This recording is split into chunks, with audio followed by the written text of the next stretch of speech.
Hey guys, ExitSign250 here, and today I'm going to be showing you two vintage things I just got.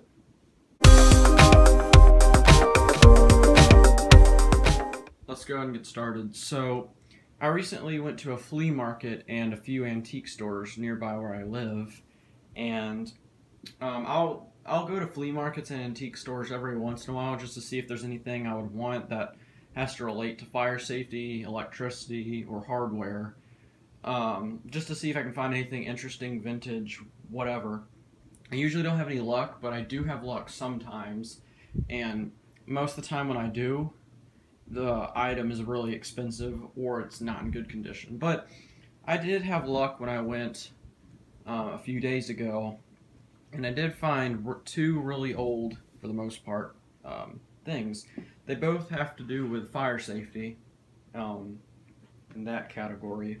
One of them is very, very old, and another one is old. So let's go ahead, and I'll go ahead and show you the old thing, and that is this.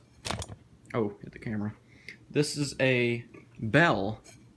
Now, as you know, if you've been on my channel for a long time, I don't have a bell. Well, I have a bell. It's this little Edwards mini bell that's silver. It's like more of a general alarm bell that I got at an antique store, but and it works, but that's what killed my Firelight MS2, but that's another story. But I found this at one of the antique stores, and it was on the top floor in a corner, and this is a bell. So I want to say it's 10-inch, roughly. I don't know. This is branded, focus, Dictograph, and Dictograph is a security system company. I believe they are out of business. They're an older company, and it's as a security system bell. And back then, burglar alarms had bells instead of the newer sirens because, you know, I think this is an indoor bell. Even if it's an outdoor bell, I'm still going to have it inside. And it does say it is 4 to 6 volts DC. And it says that New Jersey, so that's pretty cool. But the thing and the model is 55. But however, on the motor and the bell itself, you can see it says Adimco. That was a bad zoom, but it says Adimco. And commonly with Dictograph, they would rebrand Adimco's products like smoke detectors, bells, and anything that they could use for their security system, their burglar alarm systems. Now, weird thing is though, although it does say 4 to 6 volts DC, when I powered it with a 6-volt battery, it didn't do anything. And I'm like, shoot, is this thing not working? Then I powered it off of 12 volts and it worked, and it was loud.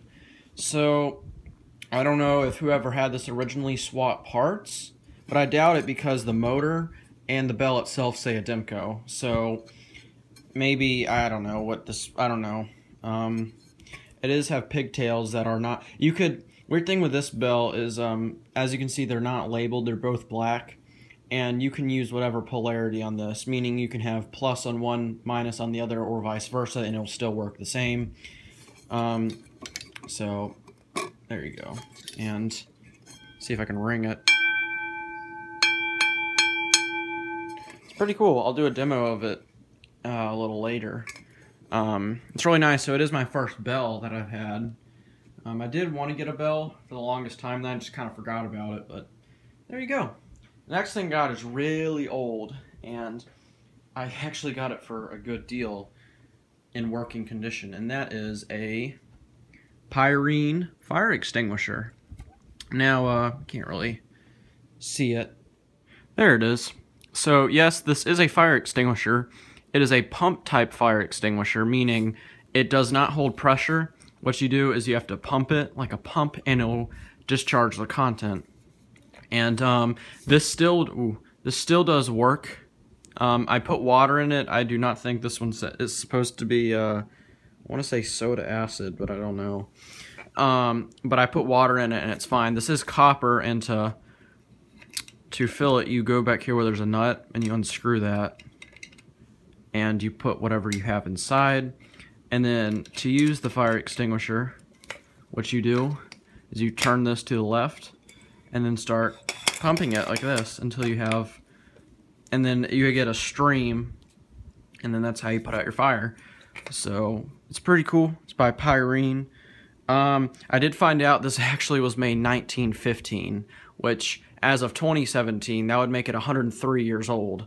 So, and it still works, and it's very, very valuable. I looked up one of these on eBay and other sites, and a lot of people are selling them for $150 up, and that's for non-working ones or ones in bad condition. Now, I got this for $30, so which was really cool. Only damage on this is at the bottom. There's a little dent, unless it's supposed to be like that, but I highly doubt that. But this is really cool. I love it. An awesome thing for my collection. It did not come with a mounting bracket, but I actually probably can build one that's 2 hooks like this on the wall. Actually, I've already constructed it, but anyhow. So this is one of the first ever designs of a fire extinguisher too, other than throwing a bucket of water. So anyway, so that's what I did get, and it's really cool. I like it. So now what we can do is I'll go ahead and demonstrate this bell, and then we'll demonstrate this fire extinguisher. So let's go ahead and do it. Okay, let's go ahead and give it a ring. So I got a 12-volt battery right here, and let's go ahead and power it and hear it ring. So this is really loud, and it's, like I said, it's about a 10-inch bell. So anyhow, here we go.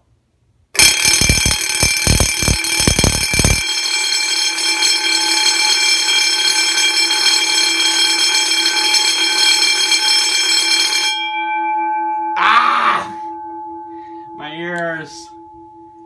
Jeez, that is loud.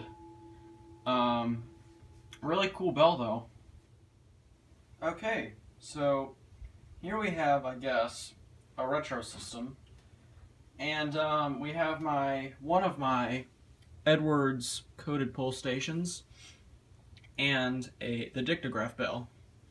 So the Edwards coded pull station right here is coded as 321. So let's give it a pull. Here we go.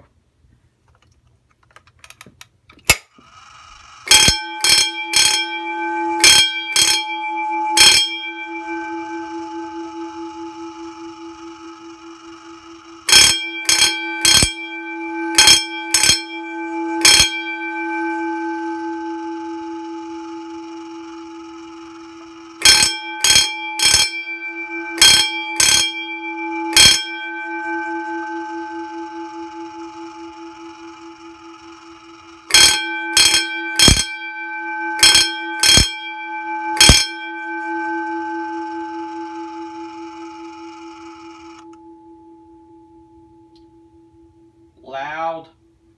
So there you go. There is the Edwards coded pull station and the dictograph bell. Now, as the final part of this video, I'm going to simulate a vintage fire scenario or fire emergency. So we got my same Edwards coded pull station, the dictograph bell, and the Pyrene fire extinguisher. Now what we're going to do is simulate a trash fire or whatever. Have my ever so famous plant holder that I only use it to simulate fires in. So that's where the fire will go. And I do have a backup extinguisher, my firefighter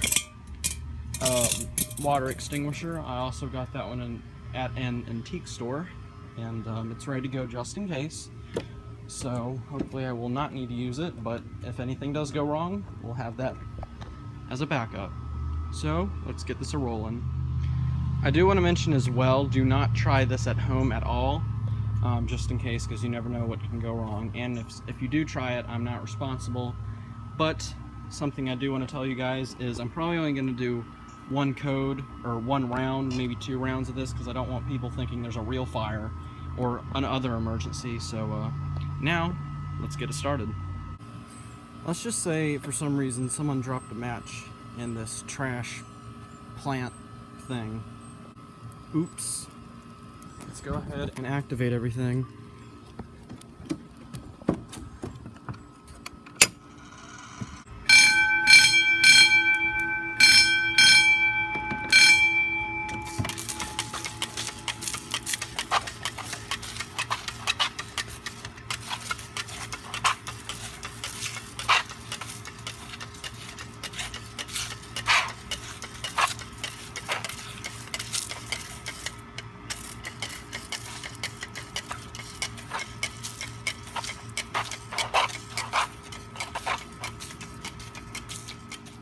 there you have it, folks. The 103-year-old Pyrene fire extinguisher just put out a fire.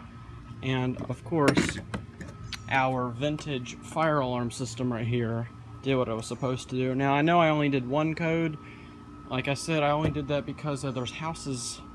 I have neighbors, and I live in a neighborhood, and there's people walking, so I didn't want them to hear a bell like this going off and smoke coming up in a backyard, and people like, oh shoot, is there a fire?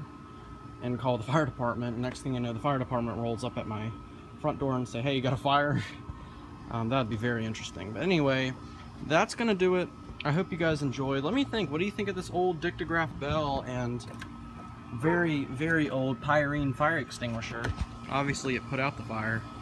So anyhow, that's it. Thank you for watching. If you have any questions or comments, feel free to ask or post. And I guess I will see you guys in another video. Bye!